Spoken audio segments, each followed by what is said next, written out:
After the creation of human beings, the Bible reports that God marked the end of creation with a day of rest, thus establishing the weekly cycle for human life. Thus the heavens and the earth were finished, and all the host of them. And on the seventh day God ended his work which he had made, and he rested on the seventh day from all his work which he had made. And God blessed the seventh day and sanctified it, because that in it he had rested from all his work which God created and made. God creates the entire world in 6 days, and then he rests on the Sabbath. The Sabbath is, though, a creation in and of itself, because what it does is put the rest of the 6 days in perspective. What did God create on the seventh day? As a matter of fact, God created nothing on the seventh day. God created no thing, but instead God created a context in which everything that has been created, the natural world, the material world, and life itself, can really be appreciated and enjoyed and celebrated. By creating the Sabbath, God gave human beings an opportunity to emulate him, to enter into his rest, and thereby to signify their special relationship with him as their Lord and Creator. Notice what Pope John Paul II said in his 1998 apostolic letter entitled Dies Domini. The Sabbath has been interpreted evocatively as a determining element in the kind of sacred architecture of time. It recalls that the universe and history belong to God. John Paul's reference to the sacred architecture of time supports the biblical assertion that the 7-day weekly cycle was designed for us by our Creator. Thus, the week differs from all other units of time. Let's think about the structure of time. Each of us deals with time independently. We each have a past. We each live in an immediate progressing present that we sense is moving quickly or slowly, depending on our age and other subjective factors. As for the future, it's a mystery. Your sense of time and mine are different. In order for us to coordinate our activities, we must have external reference points. Now, most of what we need for timekeeping we get from creation. The story defines a day as a period of darkness and light, evening and morning. It is caused by the rotation of the earth upon its axis. More precise units of time, hours, minutes, and seconds, are simply fractions of the day. That's easy. That's easy. The year is the period required for the earth to orbit the sun. The month, as we know it today, is loosely based on a full cycle of lunar phases, but it's been adjusted to make 12 months equal 1 year. The week is a different story altogether. At first glance, it's an arbitrary period of time related to no natural phenomenon. The earliest record of the week is found in the literature and archaeology of the ancient Semitic peoples who inhabited southwestern Asia prior to 2000 BC. Now, where did they get the week? Was it embedded in their past as a result of the Creator's design? But is the week really an arbitrary artificial unit of time? Astronomer and anthropologist Anthony F. Avini suggests an alternative in his book, The Empires of Time. He reports that some chronobiologists are convinced that the 7-day cycle is designed into our very nature. The 7-day biorhythm in the human body is one of the recent discoveries of modern chronobiology. For example, the probability of rejection of certain organs is now known to peak at weekly intervals following an implant.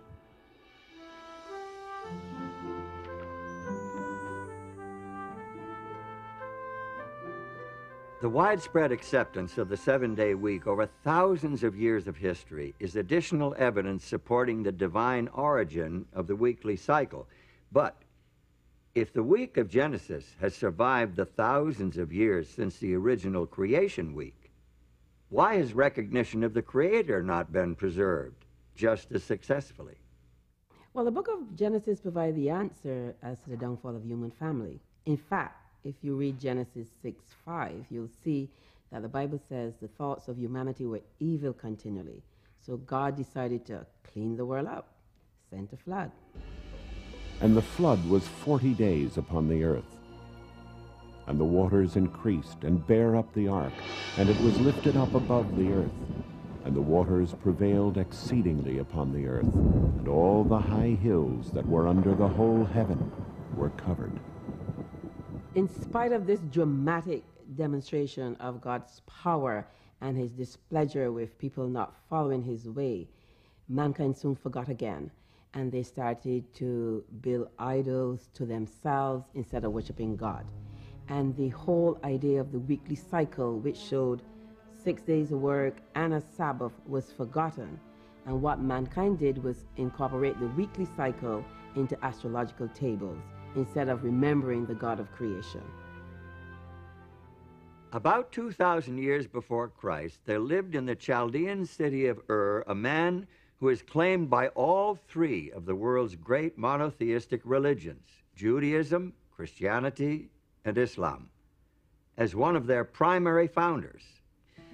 In the biblical account, Abram, later renamed Abraham, is a key player in God's plan to win back the hearts of the human family and revive a knowledge of the Creator. Abraham's religion stood out in sharp contrast to the petty idolatry and trivial superstition of his neighbors.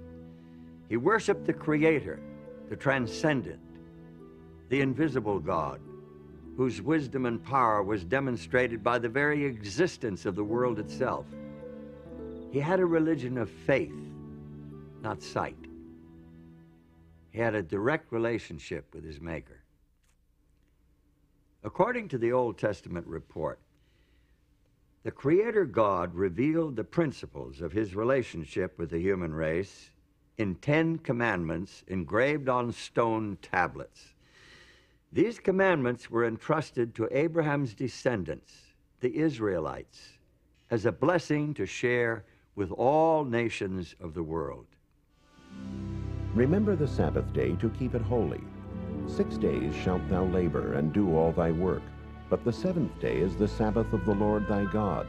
In it thou shalt not do any work, thou, nor thy son, nor thy daughter, thy manservant, nor thy maidservant, nor thy cattle, nor thy stranger that is within thy gates. For in 6 days the Lord made heaven and earth, the sea, and all that in them is, and rested the 7th day. Wherefore the Lord blessed the Sabbath day, and hallowed it. This is by far the longest of the 10 Commandments. It's unique in that it includes the divine credentials declaring the identity of the lawgiver and establishing his authority as creator to command the worship of his creatures. The commandment to observe the Sabbath shows the intimate relationship between God and creation. It shows that God not only creates, not only works to bring everything that is into being, the physical world, the natural world, and all that lives in it, but it also shows that God maintains intimate relationship with creation and steps back to withhold and to take in, as it were, everything that has been created, and celebrates and cherishes that which has been created. The Sabbath reveals God's compassion for his creatures.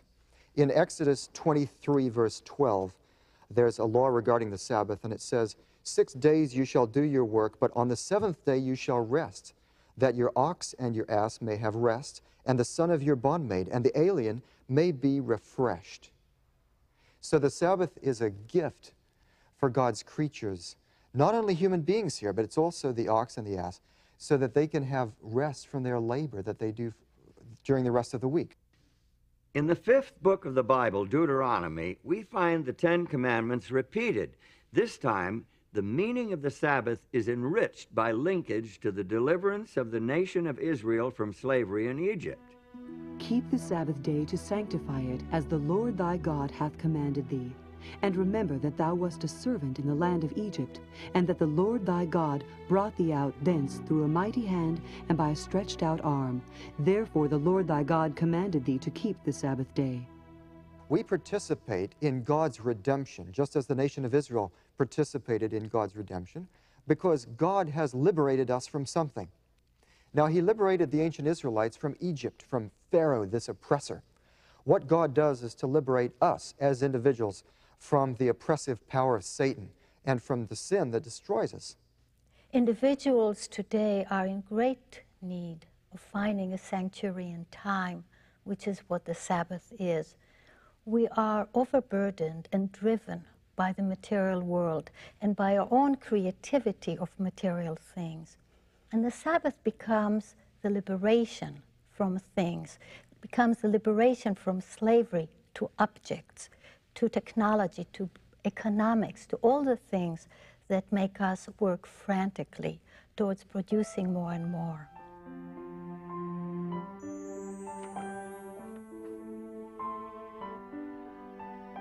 Since the seventh-day Sabbath has such rich meaning, and since it is part of the Ten Commandments, why is it not more widely observed today? Good question. Especially in view of the widespread recognition that this commandment, along with the rest of the 10, applies not only to the people of Israel, but to the whole human family. As it is the law of nature that in general a due proportion of time be set apart for the worship of God, so in his word, by a positive, moral, and perpetual commandment, binding all men in all ages, he hath particularly appointed one day in 7 for a Sabbath, to be kept holy unto him. The Sabbath was binding in Eden, and it has been in force ever since. This fourth commandment begins with the word remember, showing that the Sabbath already existed when God wrote this law on the tables of stone at Sinai. How can men claim that this one commandment has been done away with, when they will admit that the other 9 are still binding?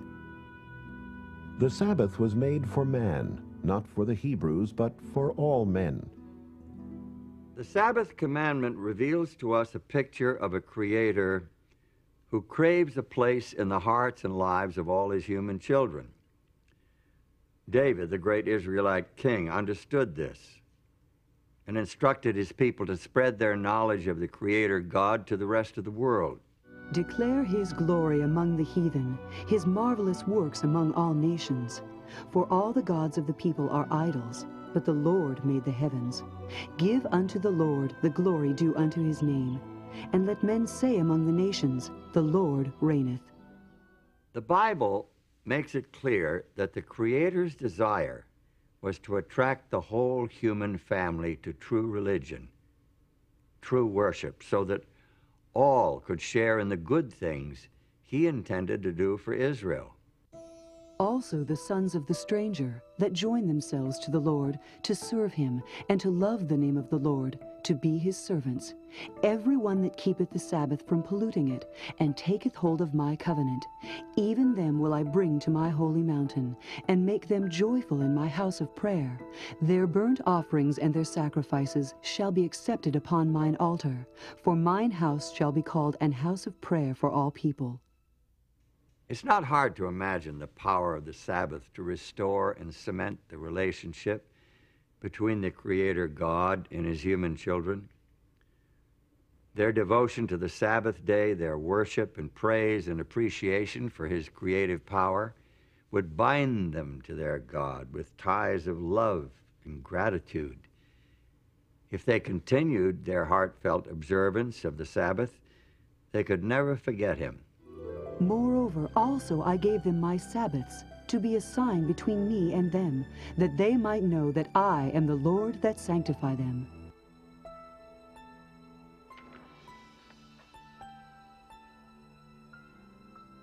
To those who honored the Sabbath of God, the day took on deep personal meaning. The day of rest and worship was an opportunity to know their Creator, who had promised to make them his own holy people. But history records that many of the Israelites didn't take advantage of this opportunity. There's evidence in the prophets, for example, Isaiah, that the Sabbath was poorly observed and neglected. Nehemiah also refers to that. The people had a problem with this. The reason would be really quite simple. The people lost sight of the lordship of God. But the house of Israel rebelled against me in the wilderness. They walked not in my statutes, and they despised my judgments. And my Sabbaths they greatly polluted. The Sabbath, symbol of Israel's unique relationship with God, the very heart of a creator-oriented worship system, was commonly desecrated. Finally, the prophet Jeremiah announced the result of Israel's apostasy. Just imagine the prophet Jeremiah walking up and down the streets of Old Jerusalem. It wasn't a happy message that he bore. He warned the people that their city was to be destroyed, their temple destroyed, and that they would be carried away to Babylon to serve the king of Babylon. 70 years. Nobody listened. From about the year 605 BC, the armies of Nebuchadnezzar, king of the Neo-Babylonian Empire, repeatedly invaded the Israelite homeland. His army eventually destroyed the capital city of Jerusalem and carried most of the inhabitants into exile. Some of the captives were taken to Babylon, while others were dispersed throughout the empire. And now, far from their homeland, far from all that they had held dear, many of the Jews began to realize that they had made a terrible mistake. Many of them began to realize that they must return to the God of their fathers and the worship of their ancestors. Now, many of these Jews, men of great ability, rose to high position in their foreign lands. Daniel, for example, became the prime minister of the kingdom of Babylon. And when the Medo-Persian Empire took over, he rose to the position of first president of the land. It was Daniel who led Darius the Mede to recognize the God of heaven. I make a decree that in every dominion of my kingdom men tremble and fear before the God of Daniel, for he is the living God, and steadfast forever, and his kingdom that which shall not be destroyed, and his dominion shall be even unto the end.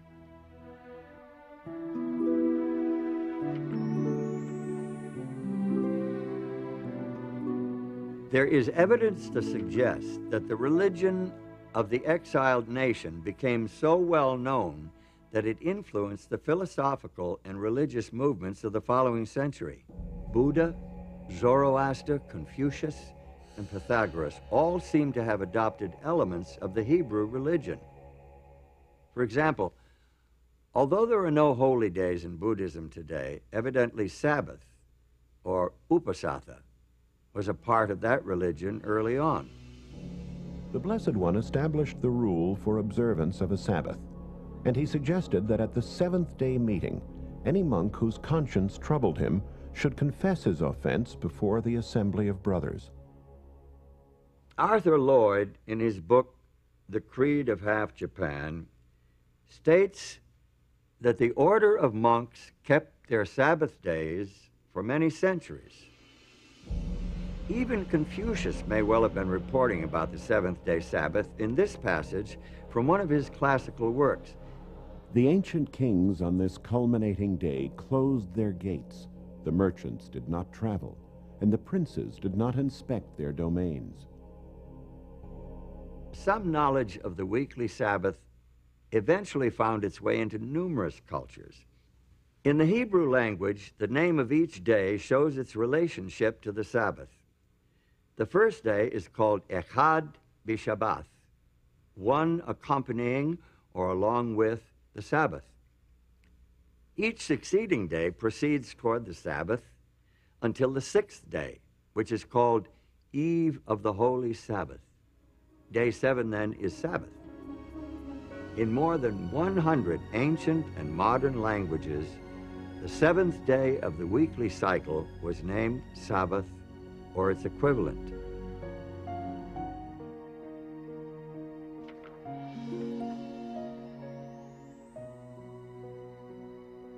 So it seems that in their exile, At least some of the Jews succeeded where their nation had failed during times of peace and prosperity. They spread the knowledge of God and His law among other nations. But what would happen when these captives returned to their homeland? Would they maintain the worship of the true God, or would they revert to the practices of previous generations? We find an answer in the story of Nehemiah. Nehemiah did not return to Jerusalem when the others went, but when one came telling the state of affairs. This news so saddened Nehemiah that he says he actually sat down and wept. In fact, he finally decided that he must, if possible, go to Jerusalem himself to see what he could do to help. Nehemiah was a capable and energetic leader. He successfully directed the reconstruction in the city of Jerusalem, but he didn't stop there. He was a zealous reformer with a burden for restoring the spiritual life of his people, because he saw Sabbath breaking as a reason for the years of captivity. He was particularly devoted to preserving the sanctity of the holy day. He discovered that the people were buying and selling on the Sabbath day. Well, he said, we can't do this sort of thing. This is the reason why we were sent into captivity. And when the merchants still continued to come, he ordered the gates barred on the Sabbath day. And when they still continued to come and camp outside the gates of the city, he threatened to have them arrested. A priest named Ezra assisted Nehemiah in his work. He exerted a strong influence on the spiritual life of the Jews of his day. Ezra taught the people God's laws and led a spiritual revival and reformation based on the inspired scriptures. The people joined together in a solemn oath to obey the commandments that God had given through Moses. They promised not to desecrate the Sabbath by entering into commerce on that day.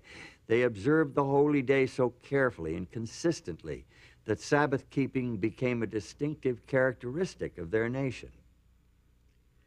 During the period between the end of the Bible's Old Testament record and the beginning of the story of Jesus Christ in the New Testament, there was almost continual upheaval in the Middle East.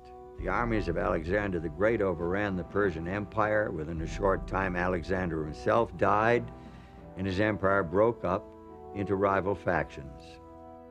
Palestine, along with Syria, eventually came under the rule of the Seleucid dynasty. King Antiochus IV is notable especially because of his opposition to the religion of the Jews. His troops took over the temple in Jerusalem and set up a system of pagan worship in its courts. Josephus, the famous chronicler of Jewish history, tells us that Antiochus tried to stamp out all visible evidence of the Jews' spiritual identity. So he sent emissaries to Jerusalem, declaring, they must tear down the altar of Jehovah. They must give up the worship of the Sabbath. So they gathered themselves together, fled to the wilderness, and there they found a cave that could accommodate their numbers, about 1,000. Now when it was told the king's servants that certain men who had broken the king's commandment were gone down into the secret places in the wilderness, they pursued after them a great number, and having overtaken them, they camped against them, and made war against them on the Sabbath day. And they said unto them, Come forth, and ye shall live. But they said, We will not come forth, neither will we do the king's commandment to profane the Sabbath day. And they burnt them as they were in the caves, because they were not willing to break in upon the honor they owed the Sabbath, even in such distresses. There were about 1,000, with their wives and children, who were smothered and died in these caves. The martyrdom of those Jewish patriots in the days of Antiochus IV is a great testimony to the power of their beliefs. Their God and his Sabbath meant more to them than life itself. Their sacrifice was a victory of faith. The Old Testament, supported by the evidence of history, language, and culture, establishes the Sabbath as a sacred memorial to the creative and redemptive work of God. It declares the Sabbath to be a sign of the intimate relationship between the Creator and those who worship Him. A day of rest and worship that can bind the hearts of human beings to the heart of their Creator. When early Christians inherited the Sabbath, the teachings of Jesus Christ and His disciples served to emphasize and enrich its meaning, magnifying its importance. Today, for many Jews and Christians alike, it is still a central point of spiritual life and worship. To this day, it remains a defining element in the sacred architecture of time.